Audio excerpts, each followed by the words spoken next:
이번 명절에도 친정 식구 30명 올 거니까 음식 준비하세요. 이번에는 제대로 준비해야 해요.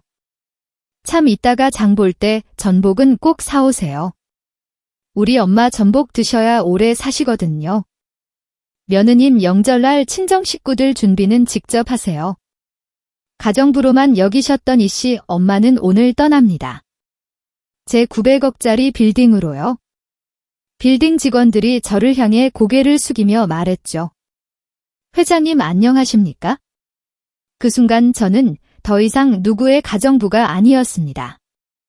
과연 이들에게 무슨 일이 일어났을까요?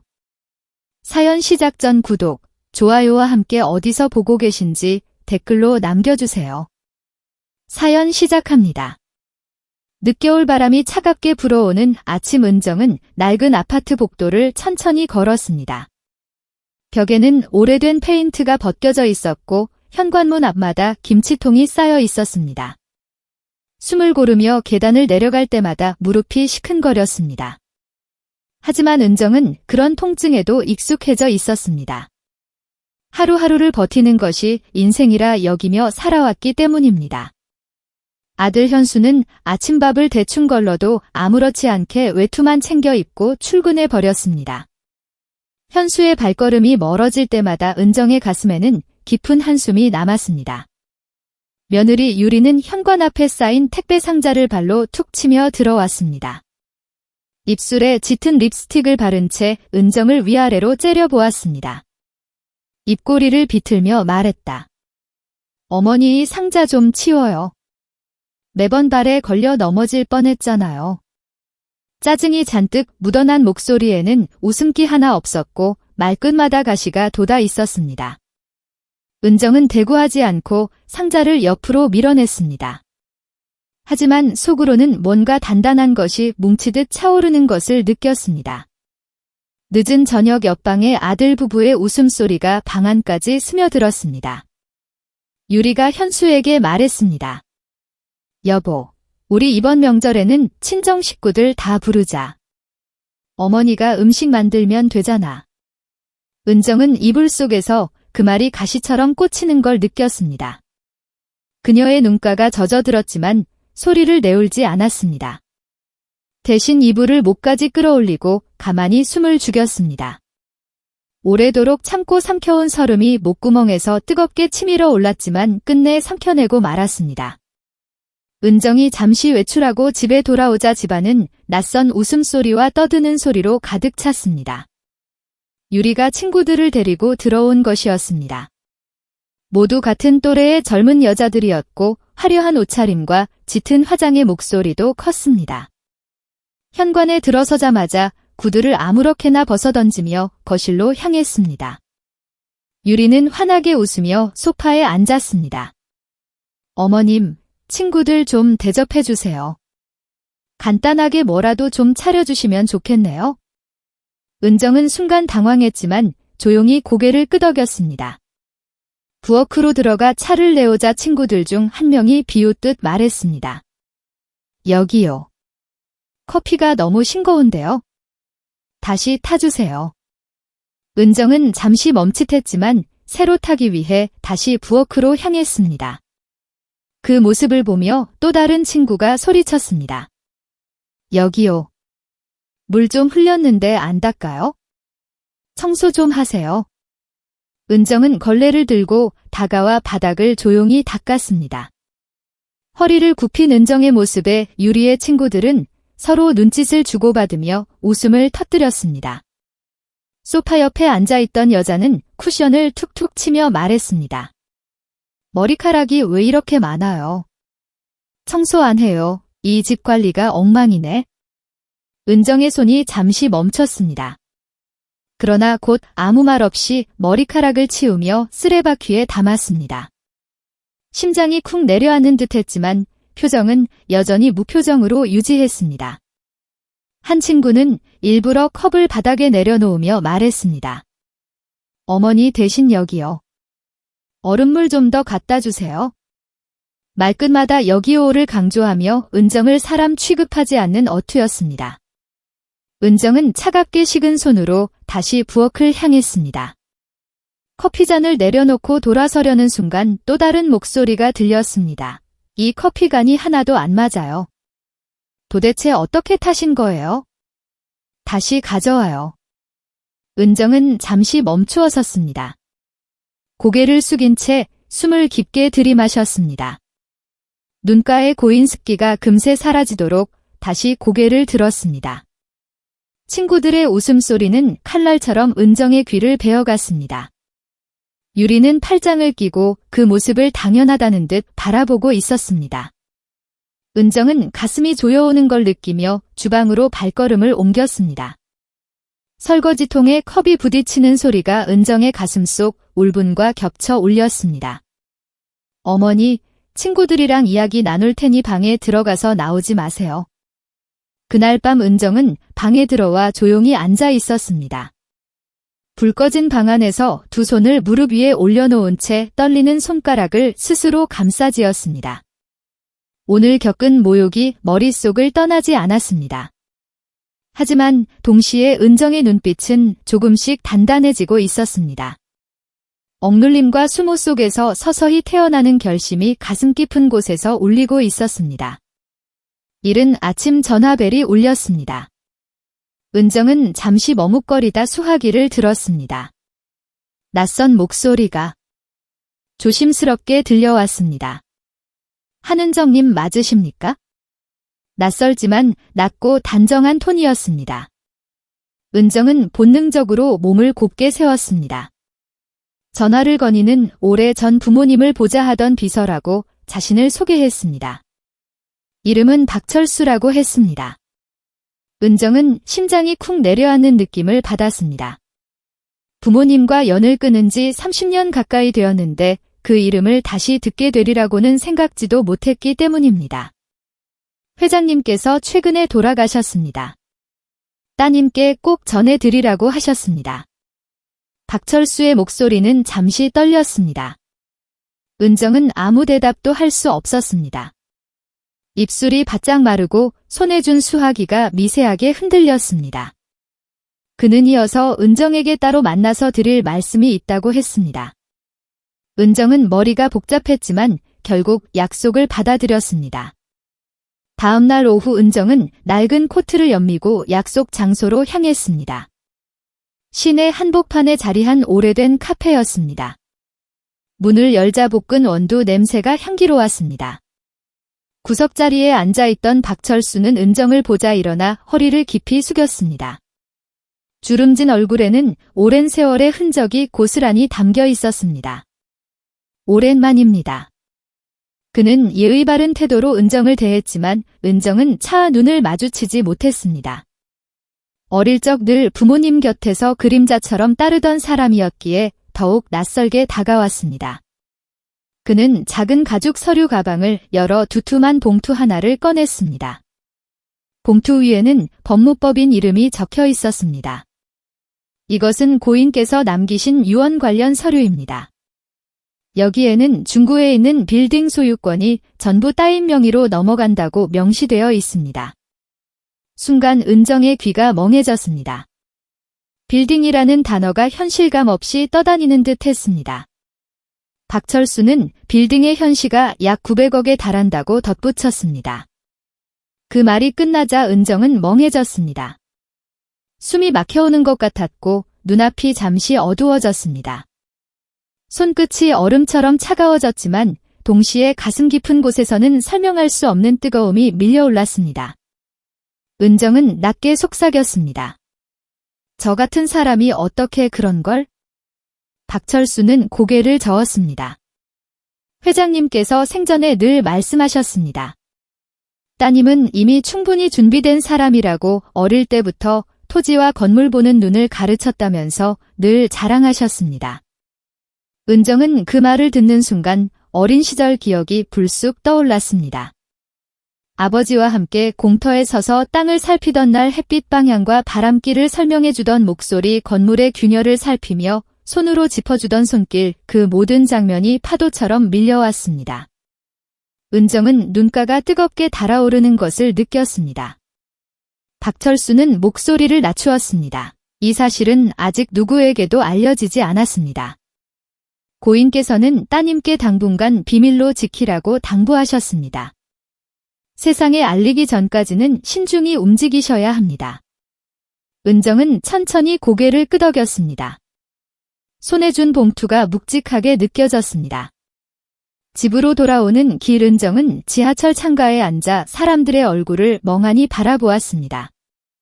세상과 달리 그녀의 머릿속은 텅 비어 있었습니다. 하지만 가슴 한편에서는 묘한 떨림이 계속 살아 있었습니다. 무너져 있던 자존심이 아주 조금은 다시 세워지는 듯한 느낌이었습니다.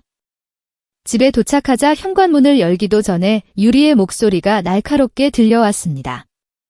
어머님 어디 갔다 와요? 요즘 자꾸 외출이 많으시네요. 뭐 숨기시는 거 아니죠? 유리의 눈빛은 의심으로 번뜩였습니다. 은정은 순간 몸이 굳었지만 곧 미소를 지으며 대답했습니다. 그냥 친구 좀 만나고 왔어. 목소리는 차분했지만 손끝은 여전히 봉투를 꼭 쥐고 있었습니다. 유리의 시선을 피하며 방으로 들어가자 은정의 눈에는 알 수 없는 빛이 서여 있었습니다. 이제부터 자신이 새로운 길 위에 서게 되었다는 것을 은정은 본능적으로 느끼고 있었습니다. 은정은 제대로 잠을 이루지 못했습니다. 창문 사이로 들어오는 햇빛이 낯설게 느껴졌습니다. 한동안 현실감이 사라진 듯 멍하니 앉아있다가 문득 어린 시절의 기억이 불쑥 떠올랐습니다. 아버지가 손을 잡아 끌며 땅을 보여주던 장면이었습니다. 아직 초등학생이던 은정은 교복 대신 늘 바지를 입고 아버지를 따라다녔습니다. 그날도 집 근처 언덕에 올라가 있었죠. 아버지는 두 손을 허리에 올리고 말했습니다. 은정아, 땅은 그냥 흙덩어리가 아니다. 물이 어디로 흐르고 바람이 어디서 불어오는지 봐야 한다. 어린 은정은 그 말뜻을 다 알지 못했지만 아버지의 손짓을 따라 땅과 하늘을 바라보았습니다. 따뜻한 햇살 속에서 아버지의 목소리는 단단하고 또렷하게 울려 퍼졌습니다. 또 다른 기억도 떠올랐습니다. 중학생 무렵은 건물 앞에서 아버지는 벽을 손끝으로 짚으며 말했습니다. 여기 보이지? 작은 균열 하나가 몇 년 뒤에는 큰 문제가 된다. 건물은 사람처럼 관리해줘야 한다. 그 말은 당시엔 크게 와닿지 않았지만 지금 생각하니 깊은 울림으로 다가왔습니다. 아버지는 늘 건물과 땅을 보는 눈을 가르쳐 주려 애었습니다. 항상 가르침을 주던 아버지였지만 은정의 연애와 결혼에 대해서는 칼 같았습니다. 25살 무렵의 은정은 가난했지만 따뜻한 마음을 가진 남자를 사랑하고 있었습니다. 공사장 일을 하며 손은 늘 굳은 살로 가득했지만 그녀를 바라볼 때만은 누구보다도 맑은 눈빛을 가졌던 사람이었습니다. 함께 김밥을 나눠 먹으며 웃던 순간, 낡은 코트를 걸쳐주던 순간이 아직도 선명했습니다. 용기를 내어 그 사랑을 부모님께 고백하던 날 은정은 하얀 원피스를 입고 친정집 대문을 들어섰습니다. 그러나 마루에 앉은 아버지의 눈빛은 얼음처럼 차가웠습니다. 내가 우리 집안의 체면을 이렇게 짓밟을 줄은 몰랐다. 그 말에 은정의 무릎이 저절로 굳었습니다. 어머니는 떨리는 목소리로 붙잡았습니다. 은정아, 다시 생각해. 가진 것도 배운 것도 없는 사람하고 어떻게 살겠니? 하지만 은정은 눈을 감고 단호히 고개를 저었습니다. 저는 그 사람을 선택했어요. 아무것도 없어도 저를 지켜주겠다고 약속한 사람이에요. 아버지의 손이 탁자 위를 내리치며 집안이 울렸습니다. 지금 당장 그 집을 나가라. 앞으로 우리 집 문턱을 절대 넘지 마라. 읽은 은정은 눈물이 솟구였지만 울지 않았습니다. 마지막으로 부모님의 얼굴을 마음에 새기듯 바라보다 고개를 돌렸습니다. 문을 닫는 순간 심장이 쪼개지는 듯 아팠지만 손끝은 뜨겁게 떨리고 있었습니다. 그날 이후 은정은 친정과의 인연을 끊고 남편과 함께 작은 방에서 신혼을 시작했습니다. 가난했지만 그와 함께한 첫 새벽의 햇살은 누구보다 따뜻했습니다. 은정은 거실 소파에 앉아 이 기억들을 하나하나 떠올리며 마음이 복잡해졌습니다. 부모님과 연을 끊고 살았던 지난 세월 동안 사실은 그 모든 가르침이 몸속 깊이 남아 있었다는 걸 느꼈습니다. 어린 시절 들었던 그 말들이 지금 다시 살아나며 그녀의 마음을 흔들고 있었습니다. 점심 무렵 아들 현수가 퇴근하지 않은 채 잠시 집으로 들어왔습니다. 피곤한 얼굴로 소파에 몸을 던지듯 앉았습니다. 유리는 주방에서 과일을 씻으며 은정을 향해 눈도 마주치지 않고 말했습니다. 어머니, 이번 명절 준비는 미리 하세요. 저희 친정 식구들 많아서 자리도 많이 준비해야 하고요. 음식은 다양하게 준비하세요. 말투에는 당연하다는 기색이 묻어 있었습니다. 은정은 속으로 숨을 길게 들이마셨습니다. 은정은 그날 오후 사람들을 피해 공원 벤치에 앉았습니다. 차가운 바람이 볼을 스치고 지나갔지만 마음속에서는 이상한 열기가 치밀어 오르고 있었습니다. 아버지의 가르침, 박철수의 말, 그리고 자신이 손에 준 900억 빌딩이라는 현실. 세 가지가 동시에 머릿속을 떠다니며 은정을 새로운 결심으로 이끌었습니다. 더 이상 이렇게 살지 않겠다. 속으로 그렇게 중얼거린 순간 은정의 표정이 달라졌습니다. 주름진 이마가 펴지고 눈빛이 또렷해졌습니다. 미묘하게 떨리던 손끝이 점점 안정되어 갔습니다. 마음속 깊은 곳에서 작은 불씨가 다시 살아나는 듯 했습니다. 저녁이 되어 집으로 돌아오자 유리는 다시 말을 꺼냈습니다. 어머님, 내일은 새벽에 마트 좀 다녀오세요. 좋은 재료는 일찍 가야 있잖아요. 이번엔 꼭 전복도 사오세요. 손질하기 힘드니까 구석구석 깨끗하게 솔로 닦으시고요. 우리 친정 엄마가 그거 좋아해요. 은정은 가만히 고개를 끄덕였지만 마음속에서는 완전히 다른 생각이 자라고 있었습니다.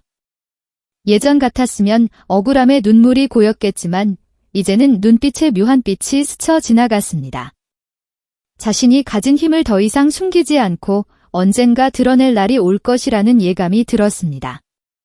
은정은 집을 나섰습니다. 몸은 무겁고 발걸음은 더뎠지만 마음속에는 묘한 긴장과 호기심이 동시에 일렁이고 있었습니다. 박철수와의 만남 이후 그녀는 더 이상 예전의 은정으로 머물 수 없다는 걸 직감했습니다. 이제는 직접 눈으로 확인해야 할 차례였습니다. 시내 중심부에 도착했을 때 은정은 낯선 풍경에 잠시 멈춰섰습니다. 유리로 둘러싸인 고층 건물들 사이에서 눈앞에 우뚝 선 회색 건물이 보였습니다. 박철수가 언급했던 바로 그 빌딩이었습니다. 은정은 잠시 숨을 고르며 건물을 올려다 보았습니다. 빛을 받아 반짝이는 유리창마다 낯선 세계가 반사되어 눈앞에 쏟아졌습니다. 그 순간 두 다리가 떨려오는 것을 느꼈습니다. 빌딩 로비로 들어서자 따뜻한 공기와 함께 고급스러운 향이 은정을 감쌌습니다. 대리석 바닥이 발미돼서 반짝였고 조명은 은은하게 빛나며 공간을 가득 채우고 있었습니다. 은정은 마치 다른 세상에 들어온 듯 얼떨떨하게 주위를 둘러보았습니다. 그때 정장을 차려 입은 남성이 다가와 공손히 인사했습니다. 회장님 따님이시죠? 박철수 비서님께 연락받았습니다.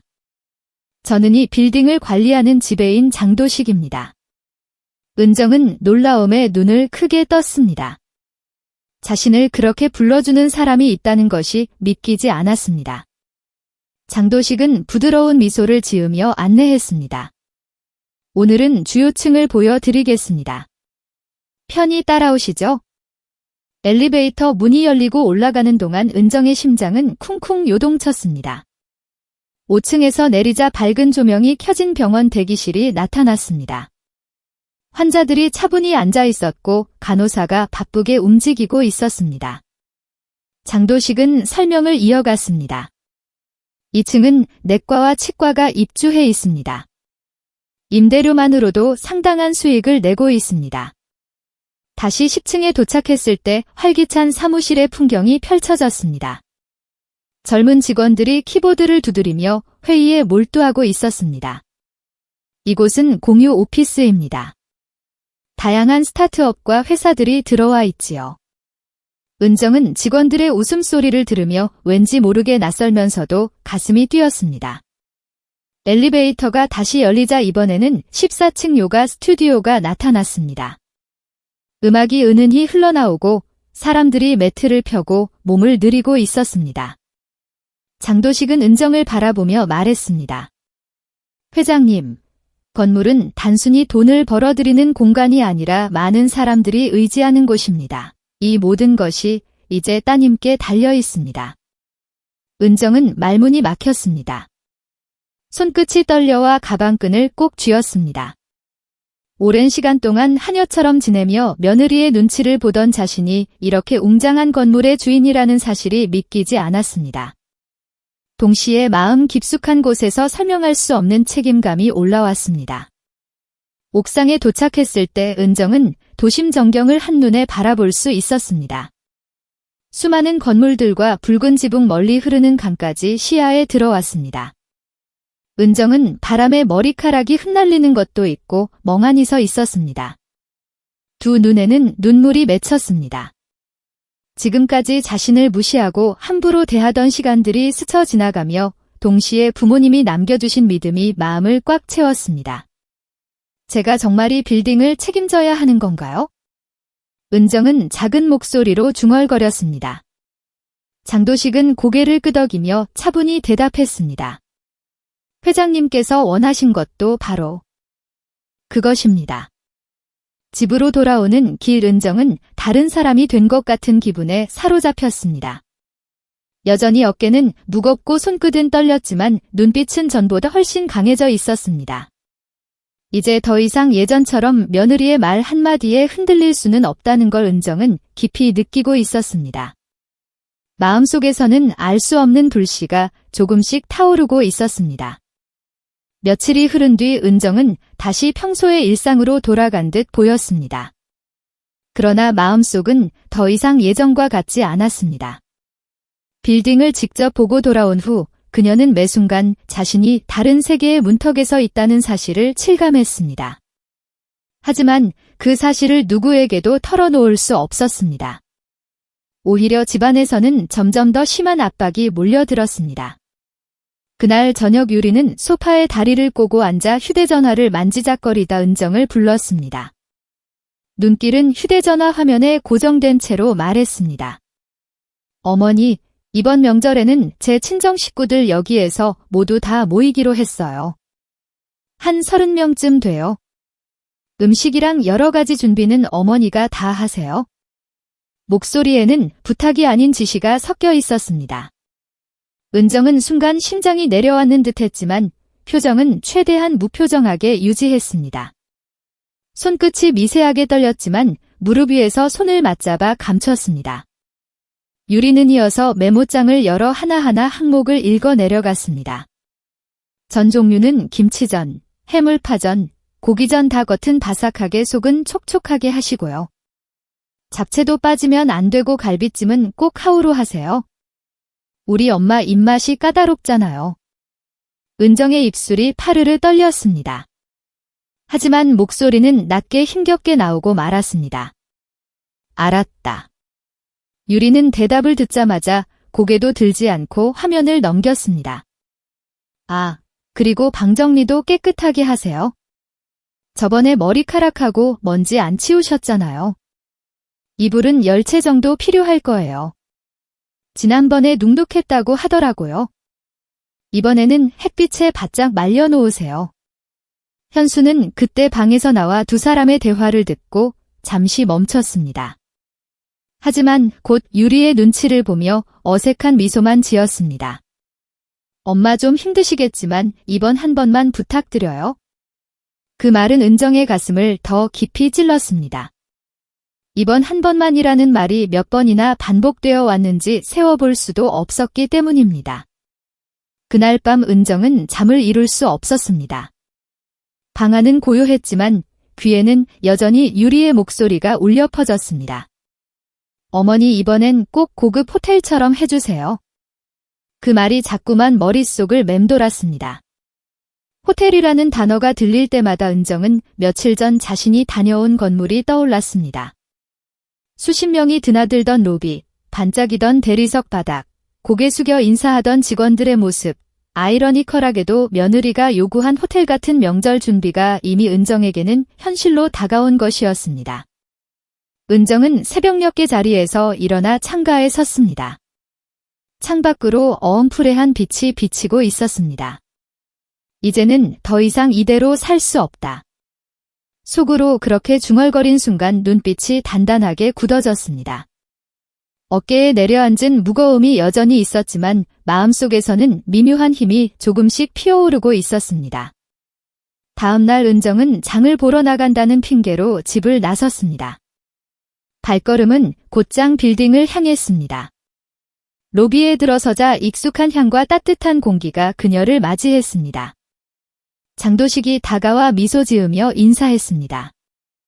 회장님, 오랜만에 오셨습니다. 오늘도 서류 몇 가지 확인하셔야 합니다. 은정은 고개를 끄덕이며 서류에 사인을 했습니다. 펜끝이 종이에 닿는 순간 묘한 짜릿함이 손끝을 타고 전해졌습니다. 집에서 느끼던 무력감과는 전혀 다른 감정이었습니다. 서류를 정리하던 장도식이 조심스럽게 물었습니다. 회장님, 혹시 명절에 이곳에서 가족 모임을 하실 생각은 없으십니까? 연회장을 특별히 준비해 드릴 수 있습니다. 은정은 잠시 멈춰섰습니다.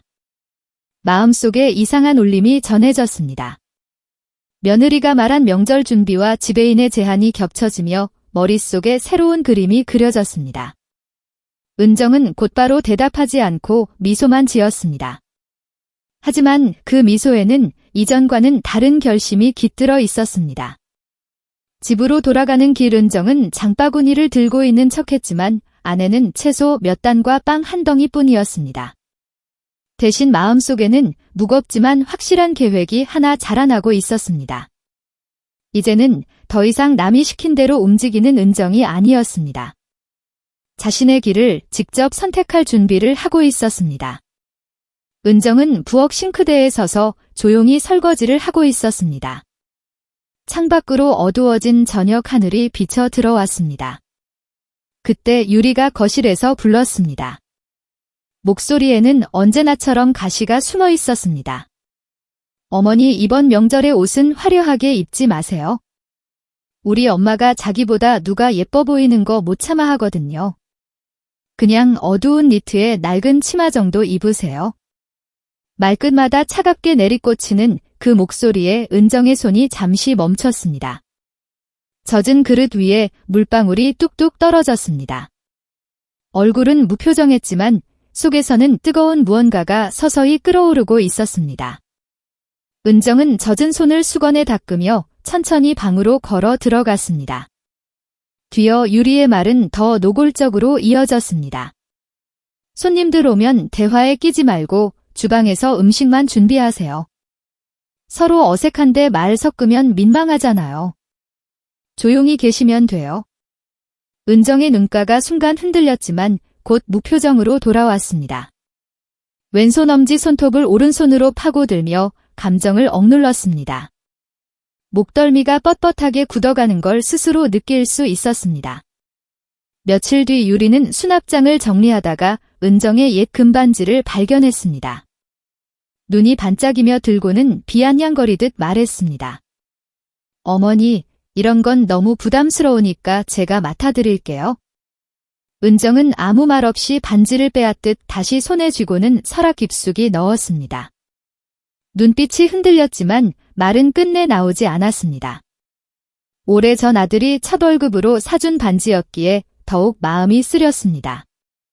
그 순간 은정은 자신이 이뤄온 세월의 무게를 다시 확인하는 듯 했습니다. 며칠 후 유리는 다시 입을 열었습니다. 지난번에 이불에서 신내 나더라고요. 이번에는 햇볕에 바짝 좀 말리세요. 알죠. 신내라는 단어가 은정의 가슴을 파고 들었습니다. 어린 현수가 3살이던 겨울 난방비가 없어 차가운 방에서 덮고 있던 낡은 소미불이 떠올랐습니다. 아이를 품에 꼭 안고 입으로 체온을 불어넣던 기억이 되살아났습니다.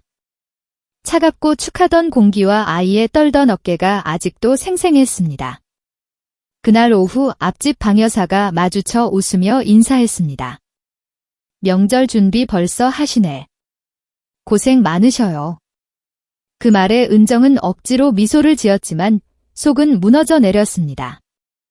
동정의 시선조차 굴욕으로 다가왔습니다. 남들에게는 성실한 며느리로 보일 유리. 그리고 그 뒷전에서 하녀처럼 일하는 자신. 그 대비가 더 깊은 상처가 되었습니다. 은정은 방으로 들어와 현관 거울 앞에 섰습니다. 거울 속 얼굴은 지쳐 보였고 눈빛은 흐릿했습니다. 하지만 손이 천천히 머리카락을 묶는 순간 표정이 달라지기 시작했습니다. 작게 여행 가방을 꺼내 바닥에 내려놓았습니다. 지퍼를 올리다 잠시 멈추고 다시 내렸습니다. 양심과 체면이 싸우듯 손끝이 떨렸습니다. 그러나 눈빛만은 더 이상 흔들리지 않았습니다.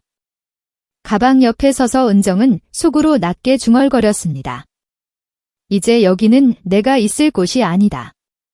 내겐 돌아갈 곳이 있다. 그 순간 은정의 어깨가 곱게 펴졌습니다. 망한 공기는 여전히 무겁고 서랍 속 반지는 그대로 있었지만 마음속의 불씨는 점점 크게 타올랐습니다. 더 이상 며느리의 말에만 휘둘리는 자신이 아니었습니다. 은정은 거울 속 단단해진 눈빛을 바라보며 깊게 숨을 들이쉬었습니다. 마침내 결심이 굳어졌음을 스스로도 확인할 수 있었습니다. 명절날 새벽 4시 40분 집안은 숨소리조차 들리지 않을 만큼 고요했습니다. 은정은 어두운 방 안에서 작은 탁상 시계를 확인하곤 가볍게 고개를 끄덕였습니다. 결심이 흔들리지 않도록 손에 힘을 꽉 주었고 천천히 옷장을 열었습니다. 평범한 회색 니트에 코트를 걸쳐 입고 작은 가방과 서류 봉투를 챙겼습니다. 여행 가방은 꺼내지 않았습니다. 오래된 습관처럼 누군가 눈치채지 못하도록 조용히 움직였습니다. 냉장고 문에는 노란 포스트잇 한 장이 붙어 있었습니다. 아침 데워 드세요. 마지막 예의가 담긴 짧은 문장이었습니다. 현관 앞에 서자 심장이 세차게 뛰기 시작했습니다. 은정은 잠시 숨을 고르며 벽에 기대섰습니다. 안방에서 들려오는 아들 부부의 고른 숨소리가 귀가에 스쳤습니다. 그 소리가 차라리 멀리서 들려오는 낯선 소음 같았습니다. 고개를 숙여 구두끈을 고쳐고 가볍게 코트를 였습니다. 떨리는 손가락 끝이 단단해지는 순간 그녀의 시선이 현관 거울에 닿았습니다. 거울 속에는 굳게 담은 입술과 단호한 눈빛이 비쳤습니다. 문을 열고 나서자 차가운 새벽 공기가 얼굴을 스쳤습니다. 골목길은 아직 어둡고 적막했습니다. 은정은 발소리를 죽이며 버스 정류장으로 향했습니다. 첫 차가 도착하자 기사님이 꾸벅 고개를 숙이며 인사했습니다. 그 작은 인사가 묘한 위안이 되었습니다. 버스 안 텅 비어 있었고 창밖으로 지나가는 가로등 불빛이 은정의 얼굴에 스치며 흔들렸습니다. 환승벨의 붉은 빛이 반짝일 때마다 심장박동이 그 빛과 함께 두근거렸습니다. 주머니 속 휴대폰이 진동했습니다. 화면에는 유리의 이름이 떠 있었습니다. 새벽 장보기 확인 메시지였습니다. 은정은 그 화면을 한참 바라보다가 조용히 휴대폰을 껐습니다. 위치 공유 앱도 함께 꺼졌습니다. 화면이 어둠 속으로 꺼지는 순간 은정은 비로소 박에서 벗어난 듯한 해방감을 느꼈습니다. 버스는 도시 외곽을 빠져나와 큰 도로를 달렸습니다. 새벽의 회색빛 하늘이 차창 너머로 비쳐왔습니다. 은정은 창밖을 바라보다가 눈을 지그시 감았습니다. 긴장으로 바짝 마른 입술이 조금씩 풀어지며 숨결이 고르게 이어졌습니다. 곧 빌딩 지하 주차장에 도착했습니다. 장도식이 미리 기다리고 있었습니다. 정장 차림의 단정한 태도로 카드키를 내밀며 말했습니다. 회장님, 엘리베이터 단독 운행 모드로 바꿔놨습니다. 은정은 대답 대신 고개만 끄덕였습니다. 눈빛만으로 충분했습니다. 지하 주차장의 공기는 서늘했지만 마음속에는 오히려 뜨거운 무언가가 차올랐습니다. 긴장과 안도 그리고 새로운 시작에 대한 두려움이 한꺼번에 밀려왔습니다. 엘리베이터 문이 닫히자 은정은 가방을 무릎 위에 올려놓고 손끝으로 서류 봉투를 가만히 눌렀습니다. 문이 열릴 때 들려온 철컥 소리에 심장이 또 한 번 크게 뛰었습니다. 로비에 들어서자 대리석 바닥 위로 아침 햇빛이 번져 있었습니다. 반짝이는 광택과 커다란 샹들리에 빛이 은정을 감쌌습니다. 경비원, 미화원, 시설 직원들이 동시에 고개를 숙였습니다. 각도는 정확히 90도였고 인사의 올림은 은정의 가슴에 잔잔하게 퍼졌습니다. 구두굽니가 대리석 위를 규칙적으로 두드렸습니다. 은은한 향자재 냄새가 공간을 채우며 긴장을 풀어주었습니다. 은정은 숨을 고르며 로비를 지나 자신의 회장 사무실 옆에 임시로 마련된 원룸으로 들어갔습니다. 온얼음 창가에 서자 멀리 자신의 아파트 단지가 보였습니다. 작은 장난감처럼 보이는 회색 건물들이 아득하게 펼쳐져 있었습니다. 불과 1시간 전까지 있었던 그곳이 이제는 손바닥 안의 모형처럼 보였습니다. 은정은 창밖을 오래 바라보다가 창틀에 손을 올렸습니다. 차갑지만 단단한 감촉이 손끝을 타고 전해졌습니다. 심리적인 거리마저 완전히 역전된 듯 했습니다. 테이블 위기 세트에서 연한 보이차 향이 은은하게 피어올랐습니다. 은정은 차잔을 들어 첫 모음을 길게 넘겼습니다. 입안 가득 퍼지는 맛은 쓰지만 따뜻했습니다. 30년 넘게 억눌러온 체념이 서서히 풀리는 듯 했습니다. 마치 내면 깊숙한 곳에서 잠겨있던 문이 조금씩 열리는 소리 같았습니다. 같은 시각집에서는 전혀 다른 풍경이 펼쳐지고 있었습니다. 유리는 단톡방에 글을 쏟아냈습니다. 어머님 시장 언제 오시냐고요? 재료 어제 사오시랬잖아요. 메시지가 연달아 폭주했지만 읽은 표시가 뜨지 않자 답답함이 더해졌습니다. 아들은 침대 위에서 깊은 잠에 빠져 있었고 휴대폰 알림은 음소어되어 있었습니다. 집안 공기는 곧 혼란으로 채워질 준비를 하고 있었습니다. 은정은 창가에 서서 차잔을 천천히 내려놓았습니다. 그리고 눈을 감았습니다. 이제 다시는 돌아가지 않을 곳을 떠올리며 앞으로 가야 할 길을 되새었습니다. 따뜻한 향기가 방안을 감싸며 은정의 결심을 더욱 단단하게 만들어 주었습니다. 은정의 명절 아침은 이제 더 이상 부엌에서 시작되지 않았습니다. 빌딩의 지하 주차장에서 올라와 곧장 관리실로 향한 은정은 장도식과 함께 하루 일정을 확인했습니다. 보안실에서 모니터 화면을 직접 보며 야간 순찰 기록을 살폈고 기계실에서는 설 연휴 동안 문제가 생기지 않도록 장비 점검표를 꼼꼼히 확인했습니다. 아주머니들은 놀란 듯 웃으며 말했습니다. 우리도 사람 대접받는 것 같네요. 은정은 그 반응을 보며 마음이 뭉클해졌습니다. 나중에 혹시라도 여론이 흔들릴 때의 따뜻한 기억이 자신을 지켜줄 거라는 예감이 들었습니다. 정오 무렵 은정은 장도식과 함께 지하 금고를 열었습니다. 묵직한 문이 천천히 열리자 은정은 작은 골드바 2개를 꺼냈습니다. 관리비 비상자금으로 현물도 조금 준비해 두세요. 그녀의 목소리는 단호했지만 속마음에는 직원과 세입자 모두의 안전을 지키고 싶다는 진심이 담겨 있었습니다. 장도식은 고개를 숙이며 조심스럽게 금고 안으로 되돌려 넣었습니다. 빌딩 최초층의 세미나실로 향한 은정은 조명을 하나 둘 켜보았습니다. 명칭은 세미나실이지만 호텔의 버음가는 고급 자재와 인테리어였습니다. 비노란이 따스한 빛으로 가득 차자 그녀는 홀 중앙에 놓인 테이블볼을 손끝으로 매만졌습니다. 그 순간 며느리 유리가 말하던 호텔 주문이 떠올랐습니다. 은정의 입가에 짧은 미소가 번졌습니다. 정말 호텔이란 바로 이곳이 아니던가? 역설적인 장면이 은정의 가슴을 가볍게 만들었습니다. 점심시간이 되자 은정은 옥상 정원으로 향했습니다. 작은 도시락통에는 김밥과 귤이 담겨 있었습니다. 바람결이 코트를 스치며 불었고 한 마리 비둘기가 울며 날아올랐습니다.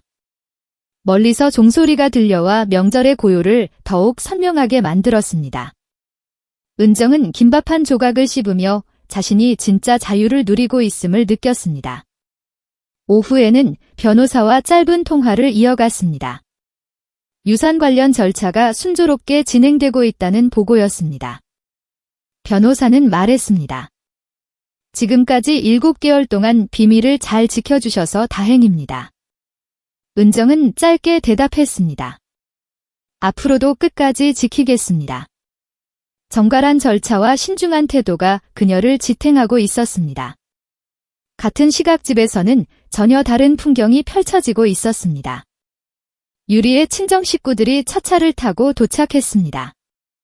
커다란 가방들이 현관 앞에 산처럼 쌓였고 누구 하나 신발을 가지런히 놓지 않았습니다. 거실은 금세 소란스러워졌고 복도에는 짜지고한 목소리와 아이들의 울음소리가 섞여 울려 퍼졌습니다. 은정이 없는 그 집은 이미 혼돈의 예고로 가득 차 있었습니다. 은정은 옥상 정원에서 귤껍질을 조심스럽게 접어놓으며 먼 하늘을 올려다봤습니다. 바람이 머리카락을 흔들었지만 마음은 잔잔했습니다. 이제 빌딩은 단순한 재산이 아니라 그녀의 삶이 되어가고 있었습니다. 명절 당일 정오가 되자 집안은 순식간에 전쟁터로 변했습니다. 햇살이 커튼 사이로 들어왔지만 그 빛조차도 답답한 공기 속에서 힘을 잃은 듯 했습니다. 부엌으로 먼저 들어온 고모는 냄비 뚜껑을 덜컥 열며 눈을 부릅습니다. 저는 어디 있어? 끓지도 않은 냄비 속은 텅 비어 있었고 고모의 눈썹은 불만으로 한껏 지켜올라 있었습니다. 이모는 두 팔에 아이들을 안고 거실로 들어와 소리쳤습니다. 애들 뭐 먹여야 하니? 배고프다잖아. 아이들은 떡볶이를 찾으며 울음을 터뜨렸고 젖은 코를 훔치며 이모의 품에서 몸부림쳤습니다. 외삼촌은 이미 소주병을 들고 와 웃음을 터뜨리며 의자에 털썩 앉았습니다. 한 잔부터 하지 뭐. 병마개가 열리는 소리와 함께 알코올 냄새가 공기 속에 섞였습니다. 싱크대 위에는 사용된 종이컵이 산처럼 쌓여 있었고 냉장고 안밀 폐용기들은 텅 비어 있었습니다. 고소한 기름 냄새 대신 눅눅하고 답답한 공기 그리고 아이들의 울음소리가 뒤엉켜 거실을 가득 채웠습니다. 유리는 잔뜩 굳은 얼굴로 부엌과 거실을 오가며 친정 식구들의 눈치를 살폈습니다. 땀이 이마에 맺히고 손가락은 무릎 위에서 초조하게 꼼지락거렸습니다. 친정어머니는 날카로운 눈초리로 딸을 노려보며 목소리를 낮췄지만 칼날 같은 말투로 말했습니다. 체면이 말이 아니네. 그 마른 거실의 소음 속에서도 유리의 귀에 뚜렷하게 꽂혔습니다. 사촌들은 구석에 모여 앉아 수군거렸습니다. 이 집 준비성 제로네. 우리 집 같으면 상다리 부러졌을 텐데. 작은 속삭임들이었지만 유리의 가슴에는 돌덩이처럼 내려앉았습니다. 억울함이 가득한 유리는 얼굴을 붉히며 목소리를 높였습니다. 어머님이 다 해오신다 했어요. 그러나 그 말은 오히려 친정 어른들의 눈초리만 더 싸늘하게 만들었고 누구의 마음도 달래지 못했습니다. 현수는 거실 한쪽에 앉아 휴대폰을 켜고 배달앱을 열었습니다. 그의 손가락은 덜덜 떨렸고 화면 위로 땀이 떨어져 번들거렸습니다. 얼굴엔 이미 땀이 송골송골 맺혀 있었고 입술은 바짝 말라 있었습니다. 그는 급하게 메뉴를 눌러 탕수육 대자를 6개 잡채밥 수수개를 주문했습니다. 결제 버튼을 누르는 순간에도 가슴이 답답하게 조여왔습니다. 그러나 알림창에는 계속해서 지연 메시지만 떴습니다. 배달원이 부족합니다라는 문구가 뜰 때마다 현수는 숨을 거칠게 몰아쉬며 휴대폰을 손에 꽉 쥐었습니다. 휴대폰 벨소리는 잠시도 멈추지 않았습니다. 유리가 은정에게 전화를 걸고 또 걸었습니다. 어디에요? 빨리 오라고요? 그녀의 목소리는 점점 날카로워졌고 문자 알림은 끊임없이 쏟아졌습니다. 그러나 은정은 빌딩에서 이미 휴대폰을 무음으로 바꿔두었습니다. 은정의 손끝에 올려진 차는 잔잔히 따뜻했지만 집안의 소란과 고성은 그녀의 귀가에 닿지도 못했습니다. 아파트 복도에는 이미 이웃들의 눈총이 쏟아지고 있었습니다.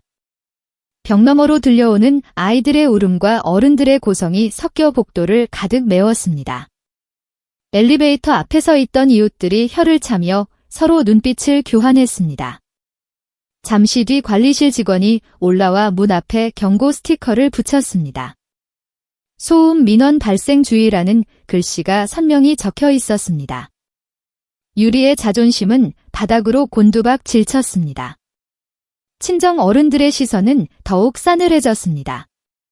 며느리가 상황 통제도 못한다네. 아무 준비도 못하고 사람만 불러 모았네. 그 말들은 유리의 귀 속에서 연달아 울려 퍼졌습니다. 얼굴이 화끈 달아오르고 손끝이 차갑게 식었습니다. 거실은 여전히 소란스러웠습니다. 배고픈 아이들의 울음, 불만 섞인 친척들의 목소리, 그리고 현수의 초조한 한숨이 얽혀 더 큰 혼돈을 만들고 있었습니다. 유리는 그 속에서 점점 작아지고 있었습니다. 체면은 이미 무너졌고 남은 것은 후회와 분노뿐이었습니다. 유리는 분노와 당혹감에 치을 떨며 방문을 쾅 닫고 방으로 들어갔습니다. 억눌린 호흡은 가빠졌고 두 뺨은 화로 다른 듯 뜨겁게 달아올랐습니다. 손끝은 서랍 손잡이를 부여잡은 채 하얗게 질려 있었고 온몸은 부들부들 떨렸습니다. 혈압을 열다 문득 언젠가 스치듯 본 빨간 봉투가 떠올랐습니다. 그 속에는 낯선 로펌의 명함이 꽂혀 있었지요. 처음 보았을 때는 대수롭지 않게 넘겼지만 지금은 그 작은 단서가 머릿속을 파고 들었습니다. 유리는 곧장 스마트폰을 집어들었습니다. 손끝이 덜덜 떨려 검색창에 글자를 입력하는 것조차 쉽지 않았습니다. 화면 위에 서툰 글씨가 찍혔고 자동 완성이 따라붙었습니다. 잠시 후 검색창에는 낯익지 않은 빌딩 이름이 또렷하게 떠올랐습니다. 한은정이라는 이름과 함께 연결된 주소 그리고 규모가 적힌 기사들이 이어졌습니다. 유리의 가슴이 철렁 내려앉았습니다. 손끝에서 미세하게 전율이 퍼져나갔고 심장은 터질 듯 요동쳤습니다. 희미했던 의심이 한 줄기 확신으로 바뀌며 분노와 불신이 결심으로 치닫고 있었습니다. 시간은 무겁게 흘러 어느새 오후 3시가 되었습니다. 유리와 현수는 순북의 발걸음을 옮기며 결국 빌딩 로비로 들이닥쳤습니다. 번쩍이는 대리석 바닥이 두 사람의 초조한 그림자를 길게 끌어냈습니다. 안내데스크 직원은 당황한 얼굴로 자리에서 일어나 두 손을 내으며 그들을 막아섰습니다. 단정히 묶은 머리와 반듯한 제복이 빛났지만 놀란 눈빛이 금세 긴장으로 가득 찼습니다. 유리는 더는 참지 못하고 크게 외쳤습니다. 여기 우리 시엄마 있죠? 한은정 빨리 나와. 한 글자씩 이름을 끊어 부를 때마다 로비의 공기는 서늘하게 갈라졌습니다. 아는 낯선 건물 안에 울려 퍼진 그 이름은 의도적으로 날카로웠습니다. 로비의 다른 투숙객과 방문객들이 모두 고개를 돌렸습니다. 직원의 얼굴은 단호하게 굳어졌습니다. 무례하십니다. 이러시면 경찰을 부를 수밖에 없습니다. 그 말이 떨어지는 순간 로비 공기는 얼음장처럼 싸늘해졌습니다. 속삭이던 대화들이 멎고 발걸음 소리마저 잠잠해졌습니다. 사람들의 시선은 곱지 않았고 두 사람의 존재는 금세 낯선 소란으로 낙인 그때 장도식이 모습을 드러냈습니다. 단정히 여민 양복 차림, 침착한 얼굴은 흔들림이 없었습니다. 그는 자연스럽게 두 사람 앞으로 걸어와 막아서며 부드럽지만 단호한 목소리로 말했습니다.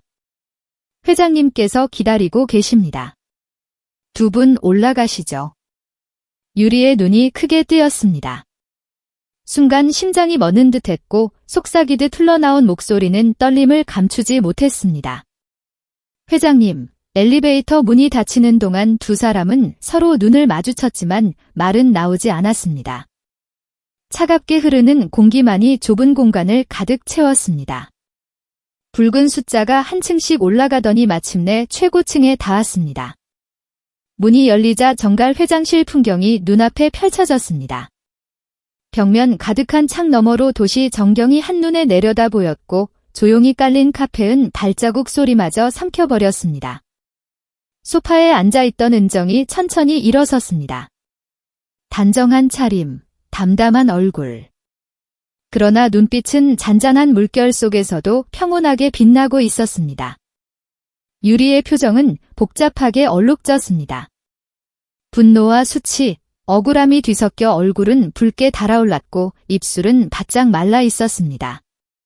현수는 고개를 숙인 채 불안한 눈길로 은정을 올려다 보았습니다.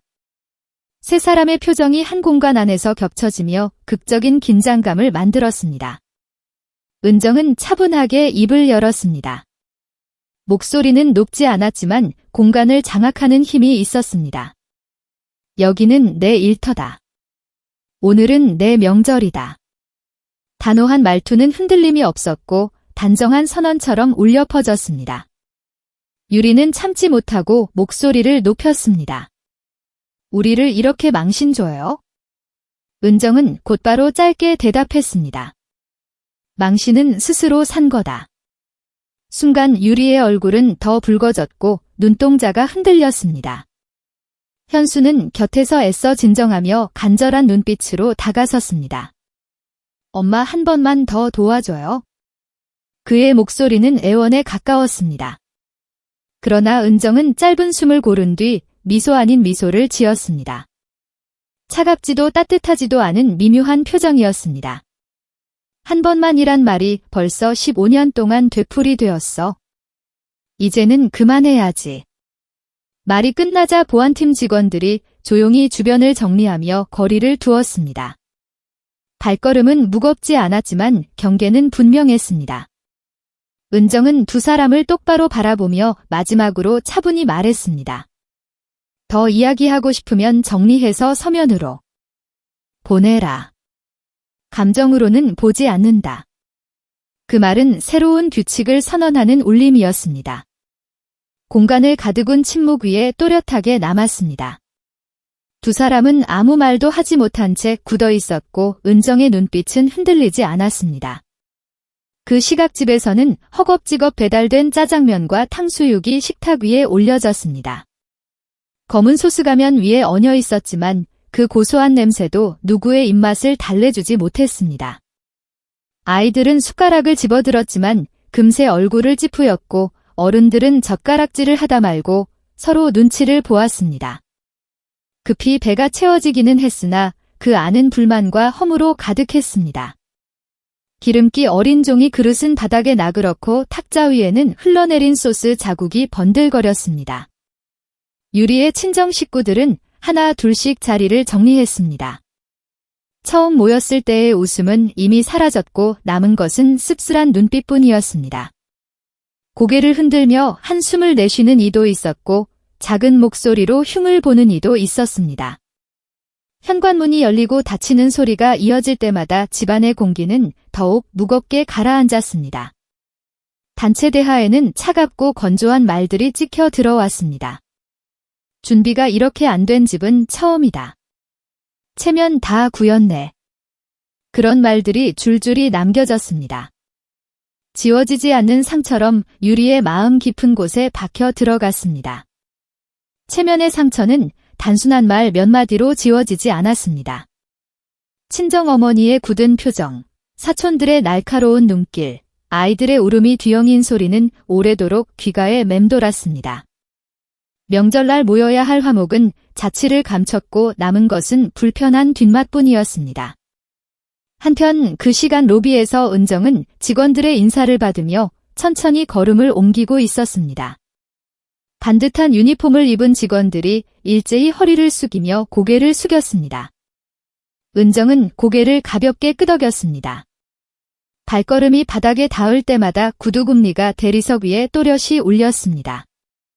로비에는 이미 질서가 회복되어 있었고 따뜻한 조명이 그녀의 어깨를 부드럽게 감싸고 있었습니다. 그곳은 혼란이 아닌 평온의 공간이었고 은정은 그 한가운데서 있었습니다. 오늘은 오롯이 자신이 주인인 명절이 시작되고 있음을 느낄 수 있었습니다.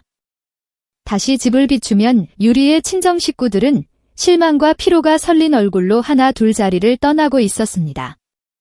현관에 남겨진 신발 자국은 어수선했고 부엌에는 먹다 남은 음식 포장지가 여기저기 널려 있었습니다.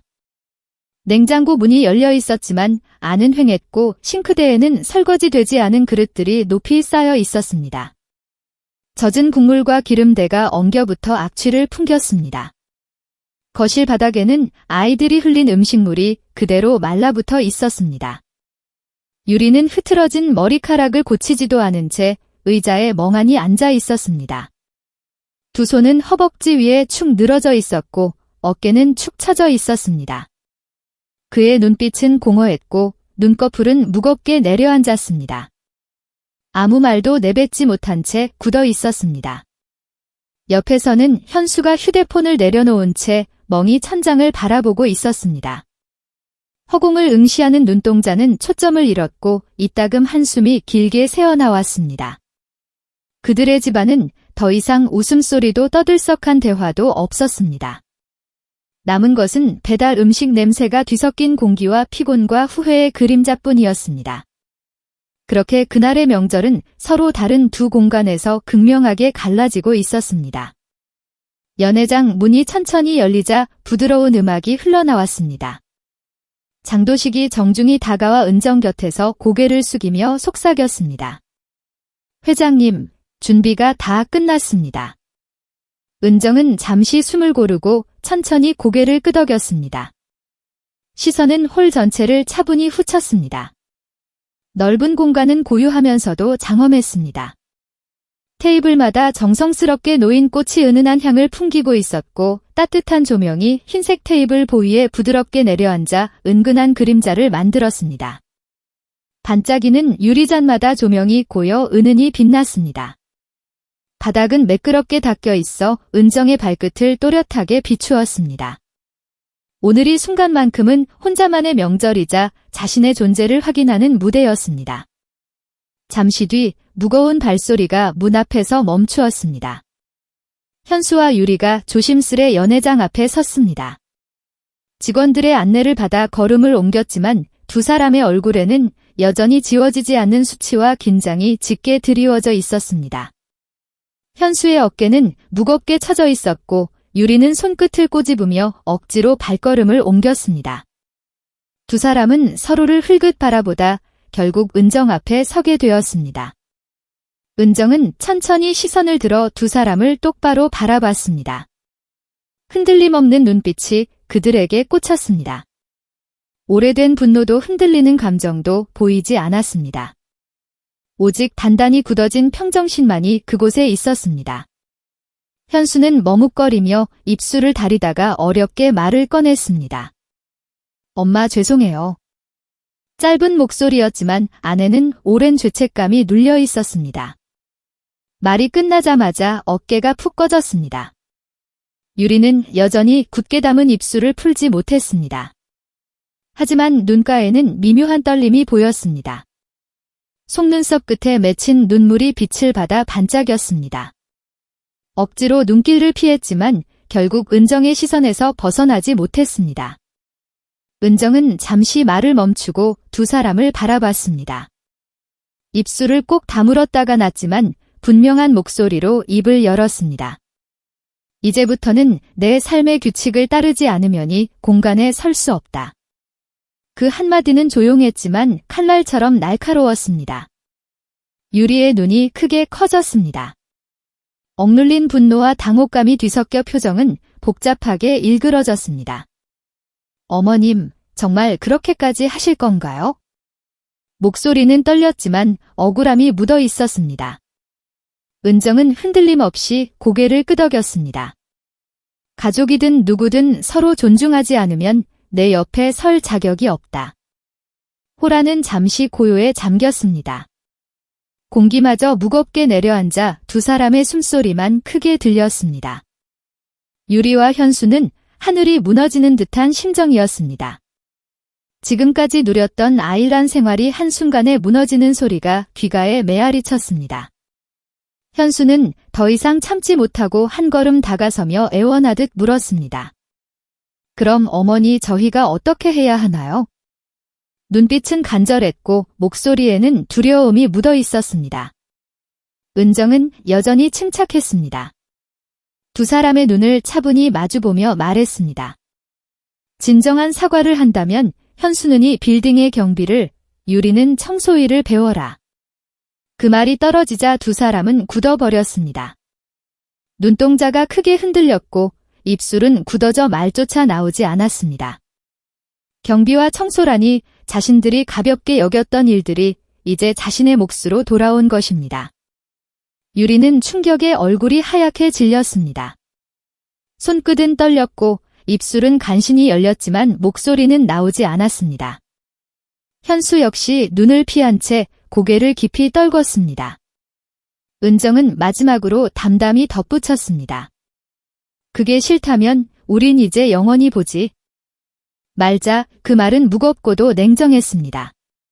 마치 새로운 규칙이자 마지막 경계선이 내려지는 순간 같았습니다. 홀은 따뜻한 조명으로 가득했지만 세 사람 사이에 흐르는 공기는 얼어붙은 듯 차가웠습니다. 은정은 흔들리지 않았고 유리와 현수는 절망의 무게 속에서 아무 대답도 하지 못했습니다. 그렇게 새로운 명절의 질서가 선명하게 선언되는 순간이었습니다. 빌딩의 아침은 새벽 어스름에 깨어났습니다. 지하 보안실에서는 무전기 소리가 났고 규칙적으로 울렸고 로비 대리석은 물걸레의 습기를 머금은 채 희미한 빛을 반사했습니다. 은정은 층별 상황표를 확인하며 시계를 보았습니다. 오늘부터 현수는 경비팀과 유리는 청소팀과 함께 근무를 시작합니다. 말이 아니라 행동으로 증명하라. 그 약속의 첫날이었습니다. 현수는 검은 점퍼에 모직 모자를 눌러쓰고 출입문 앞에 섰습니다. 입김이 하얗게 피어오르는 새벽 2시 순찰표에 따라 지하주차장부터 옥상 정원까지 돌아야 했습니다. 엘리베이터 안의 냄새, 금속 문이 열릴 때 긁히는 소리, 어둠이 남긴 찬 기운이 그를 감싸며 느릿하게 스며들었습니다.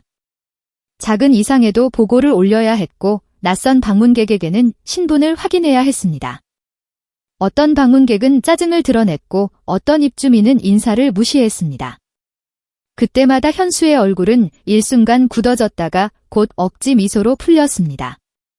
수고 많으십니다. 새벽 4시를 조금 넘긴 시간 쓰레기 반출을 하던 시설 직원이 지나며 짧게 인사를 건넸습니다. 몸이 얼어붙은 시간에 건네받은 따뜻한 마른 마음을 녹였습니다. 그는 모자를 더 깊게 눌러쓰고 순찰 경로를 다시 확인했습니다. 이 일이 쉬울 리가 없었습니다. 하지만 어머니가 수년 동안 들었을 말과 듣지 못했을 말이 겹쳐지며 가슴이 묵직하게 내려앉았습니다. 유리는 파란 앞치마를 메고 청소 도구함을 밀었습니다. 손잡이는 차고 딱딱했으며 바퀴는 작은 요철에서 덜컹을 냈습니다. 첫 임무는 공용 화장실이었습니다. 유리는 고무장갑을 끼고 브러쉬를 움켜쥐었습니다. 세제를 문지르자 거품이 조용히 일었고 바닥 물기는 삽시간에 얼음장처럼 차가워졌습니다. 허리를 굽힐 때마다 가느다란 통증이 등줄기를 타고 올라왔습니다. 그녀는 잠시 눈을 감았습니다. 친구들과 함께 은정을 부르며 여기도 닦아라. 머리카락이 왜 이렇게 많으냐? 커피가 싱겁다 같은 말을 던지던 저녁이 떠올랐습니다. 그때의 웃음이 지금은 스스로를 베는 칼끝이 되어 돌아왔습니다.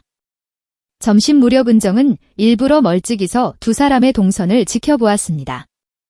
개입하고 싶은 마음이 스치면 발을 한 걸음 뒤로 뺐습니다. 가르치려 들지 말 것 대신 보게 할 것, 그녀가 세운 원칙이었습니다.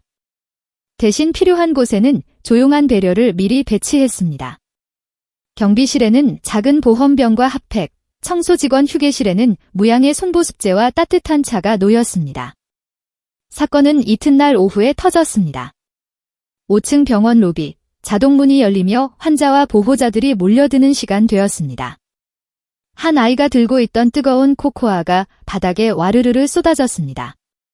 끈적한 갈색물이 대리석 줄눈을 타고 번졌고 미끄럼 주에 표지판을 세울 틈도 없이 사람들이 발을 헛졌습니다. 여기 왜 이렇게 관리가 느려요? 미끄러지면 어떡하려고요? 보호자의 목소리는 날카롭게 튀었습니다. 직원들이 각자 맡은 일에 묶여 움직이지 못하자 근처에 있던 유리가 도구함에서 걸레와 물기를 빨아들이는 스퀴즈를 꺼내 들었습니다. 그녀는 본능처럼 무릎을 꿇고 바닥으로 몸을 낮췄습니다. 코코아의 열기가 장갑을 뚫고 손등에 번졌고 발큰한 냄새가 역하게 코를 찔렀습니다. 좀 더 빨리요. 여기 환자들 다니는 길이에요. 굼뜨면 곤란하잖아요. 유리는 숨을 들이마시고 동작을 재정비했습니다. 스키지를 밀어 물기를 몰고 걸레로 남은 얼룩을 닦아냈습니다. 사람들의 발끝이 바로 옆을 스치며 지나갔고 누군가는 혀를 찼습니다. 그녀의 귀 속에 과거의 말들이 겹쳐졌습니다. 여기요. 물 흘렸는데 안 닦아요? 청소하네요. 그 말들이 자신에게로 향해 되돌아와 박히는 순간 유리는 자신이 내뱉었던 가벼운 조롱이 누군가의 하루를 얼마나 무너뜨릴 수 있는지 비로소 깨달았습니다. 한숨을 쉬던 병원 접수 직원이 작은 수건을 건넸습니다. 손대면 얼음 찜질 먼저 하세요. 여긴 제가 조금 더 막을게요. 유리는 고맙다고 낮게 말했지만 목이 메웠습니다. 손등에 얼러함이 퍼지는 동시에 눈가가 뜨거워졌습니다. 그대로 주저앉고 싶었으나 그녀는 마지막까지 바닥 모서리를 닫고 표지판을 세웠습니다. 그리고 조용히 물러나 휴게실 문 앞에서 잠시 벽에 기대었습니다. 벽의 차가움이 등뼈를 타고 내려와 마음을 진정시켰습니다. 같은 시각 현수는 외부 출입구에서 택배 기사들과 방문객 동선을 정리하고 있었습니다. 날씨는 갑자기 싸늘해졌고 출입문이 열릴 때마다 찬바람이 목덜미로 파고들었습니다. 모자가 미세하게 흔들릴 정도의 바람이었지만 민원은 더 컸습니다. 왜 이렇게 복잡해요? 주차 안내는 제대로 하는 겁니까? 현수는 고개를 숙여 정중히 사과하고 손짓으로 차량을 유도했습니다. 손바닥은 땀으로 젖었고 발 뒤꿈치는 장시간 서 있으므로 화끈거렸습니다. 그때 보안실 무전이 울렸습니다. 지하에서 경미한 누수가 감지되었다는 알림. 그는 달려내려가 시설팀과 함께 물받이 통을 옮기고 임시 테이프를 붙여 물기를 잡았습니다. 그 과정에서 운동화가 흠뻑 젖었고 차가운 물이 발끝을 묶어놓은 듯 무거워졌습니다. 불현듯 그는 떠올렸습니다. 어머니가 장 보러 가던 겨울날 축한 장갑을 낀 손으로 비닐봉지를 옮기던 뒷모습, 그때는 별것 아니라고 생각했는데 지금은 그 무게가 피부 아래로 스며들었습니다. 해질녘 은정은 옥상 정원에서 내려다 보이는 유리와 현수의 작은 점들을 눈으로 쫓았습니다. 그녀는 모서리에 서서 한동안 바람을 맞았습니다. 돕고 싶다는 마음을 삼키고 기다리는 일에 무게를 안고서 있었습니다. 누군가의 깨달음은 외부의 말로 완성되지 않습니다. 제 몸으로 걷고 제 손으로 치우고 제 발로써 본 뒤에야 비로소 스스로 손을 내밀게 됩니다. 그날 밤 유리는 손등에 연고를 바르고 조심스럽게 은정을 찾아왔습니다. 거실 조명이 낮게 깔려 있었고 테이블 위에는 따뜻한 차가 김을 올리고 있었습니다. 유리는 잠시 망설였지만 곧 무릎을 꿇었습니다. 어머님, 오늘 병원 로비에서 코코아를 닦았어요. 사람들이 뭐가 그리 느리냐고, 왜 이 모양이냐고 쏘아붙였어요. 예전에 제가 하던 말투랑 똑같았어요. 그 말들이 오늘 제 등에 그대로 꽂히는 것 같았어요. 은정은 놀라지 않았습니다. 그녀는 조용히 차잔을 들어 올렸다 내려놓았습니다. 대답은 서두르지 않았습니다. 침묵이 조금 흐른 뒤에야 낮은 목소리가 방안을 채웠습니다. 그래, 들려야 하는 소리가 드디어 들렸구나. 유리는 고개를 숙였습니다. 눈물이 떨어졌고 손가락 마디가 떨렸습니다. 숨고 싶었어요. 그런데 도망치면 안 되겠더라고요. 제가 뿌린 말을 제가 닦아내야 할 것 같아서요. 현수도 잠시 뒤 현관으로 들어왔습니다. 젖은 운동화를 벗어 말린 뒤 굳은 살이 배어나온 손을 보였습니다. 엄마, 오늘 하루만으로도 알겠어요. 새벽 바람, 눈치, 무례한 말들, 부탁 아닌 명령들. 그걸 어머니는 오랫동안 견디셨잖아요. 죄송합니다. 은정은 두 사람을 번갈아 보았습니다. 그 얼굴들에서 방어가 빠지고 빈자리 같은 것이 보였습니다. 그 빈자리는 책임과 부끄러움으로 채워질 여지였습니다. 내가 바라던 건 사과의 문장이 아니었어. 은정의 목소리는 단단했지만 따뜻했습니다. 내가 내 몸으로 겪고 그 손으로 닦고 그 발로 서본 뒤에 나오는 시선이었지. 오늘 그 눈이 열렸다면 절반은 온 거야. 나머지는 내일도 모레도 똑같이 하는 거다. 사람을 존중하는 말, 공간을 아끼는 손길, 약한 사람을 먼저 보는 눈, 그걸 내 자리에서 반복하는 거다. 유리와 현수는 동시에 고개를 끄덕였습니다. 그 끄덕임은 빠르지 않았습니다. 의미를 헤아리며 내려앉는 느린 동작이었습니다. 다음 날부터 두 사람의 움직임은 달라졌습니다. 현수는 출근길마다 경비 동료에게 먼저 인사했고 방문객에게는 안내문을 한 장 더 건네며 불만을 미리 줄였습니다. 야간 식사는 직원 휴게실에서 따뜻한 국으로 바뀌었습니다. 유리는 화장실 재고표를 스스로 만들어 세제와 물티슈의 소모량을 관리했고 퇴근 전에는 바닥 모서리를 한 번 더 후쳤습니다. 병원 로비를 지나가다 아이가 음료를 들고 있으면 표지판을 먼저 가져다 놓는 습관이 생겼습니다. 그 작은 예고가 사고를 줄였습니다. 일주일이 지나자 팀장의 보고서에 짧은 문장이 붙었습니다. 신규 인력 2명 빠르게 습득 중. 태도 우수. 은정은 보고서를 덮으며 미소를 지었습니다. 칭찬을 바로 건네지는 않았습니다. 대신 운영비에서 장갑과 발열레에 몇 벌을 더 구입해 팀에 지급했습니다. 물건이 먼저 말을 할 때가 있습니다. 배려는 조용해야 오래 갑니다. 밤창밖에 빗방울이 소복이 내려앉았습니다. 은정은 빗소리를 들으며 지난 시간을 가만히 떠올렸습니다. 밀려드는 불쾌감과 모욕의 기억이 어느새 다른 형태로 서서히 변하고 있었습니다. 그 그림자들이 완전히 사라지지는 않겠지만 이제는 뒤에서 밀어올리는 힘이 되어주고 있었습니다. 그녀는 마음속으로 중얼거렸습니다. 존중은 말이 아니라 반복되는 선택이다. 그 말은 다음 날 아침 또 다른 시험대 위에서 증명되었습니다. 병원 로비. 아이가 이번에는 따뜻한 차를 들고 걸었습니다. 컵이 흔들리는 것을 본 유리가 멀리서 표지판을 들고 다가갔습니다. 아이의 보호자는 미안하다고 고개를 숙였고 유리는 웃으며 고개를 저었습니다. 괜찮습니다. 서두르지 않으시면 안전합니다. 그 말은 로비의 공기를 부드럽게 바꾸었습니다. 지나가던 간호사가 유리를 향해 손을 들어 보였습니다. 작은 손짓이었지만 그 안에는 동료의 인사가 담겨 있었습니다. 유리는 가슴이 뜨거워지는 것을 느꼈습니다. 그 열기는 모욕의 열이 아니었습니다. 누군가와 함께 일하며 생기는 온도, 그 온도였습니다. 밤이 다시 찾아왔을 때 현수와 유리는 은정 앞에 섰습니다. 이번에는 무릎을 꿇지 않았습니다. 대신 허리를 깊이 숙였습니다. 어머니, 오늘도 배웠습니다. 은정은 고개를 끄덕였습니다. 그리고 차를 따랐습니다. 따뜻한 김이 조용히 피어올랐습니다. 세 사람은 말없이 차잔을 들었습니다. 눈빛이 오습니다. 오늘도 배웠고 내일도 배웁니다. 멈추지 않겠습니다. 창문 너머로 빌딩의 간판이 부드럽게 빛났습니다. 이곳은 은정이 선택한 삶의 무대였고 이제는 두 사람이 다시 배우로 올라서고 있었습니다. 박수는 없었지만 묵직한 호흡과 발걸음이 무대를 채웠습니다. 은정은 조용히 미소를 지었습니다. 오늘도 질서는 회복되었고 내일도 그 질서를 지키는 사람들이 여기에서 있을 것입니다. 그리고 언젠가 이들이 또 다른 누군가의 손을 붙잡아 일으켜 줄 거라는 것을 그녀는 알고 있었습니다. 이 이야기가 가슴에 남는다면 친구와 가족, 지인에게 공유해 주세요. 누군가의 인생이 당신의 이야기일지도 모릅니다.